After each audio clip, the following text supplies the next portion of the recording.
السلام علیکم. 3 ایسے الفاظ ہیں جو کہ اکثر لوگ مس پروناؤنس کرتے ہیں. آج ہم ان کا صحیح تلفظ پڑھیں گے اور ان کے جملے بنائیں گے. پہلا لفظ ہے ایلیٹ. مطلب ہوتا ہے بہت اچھے معیار کا یا اعلیٰ. جیسے ہی wears shoes from an elite brand. وہ ایک بہت اعلیٰ برانڈ کے جوتے پہنتا ہے. یہ لفظ ایلیٹ ہوتا ہے، ایلیٹ نہیں ہوتا. دوسرا لفظ ہے والیٹ، جس کو بہت سے لوگ وائلٹ کہتے ہیں. وائلٹ یہ رنگ ہوتا ہے بنفشی جو اردو میں کہتے ہیں، یہ بالکل الگ ہے. اور والیٹ ہوتا ہے بٹوا. جیسے my wallet is full of coins.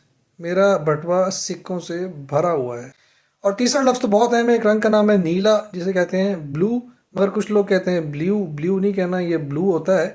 جیسے the sky is blue and clear today. آسمان آج نیلا اور صاف ہے. آئندہ سے آپ ان الفاظ کو درست تلفظ کریں. بہت شکریہ.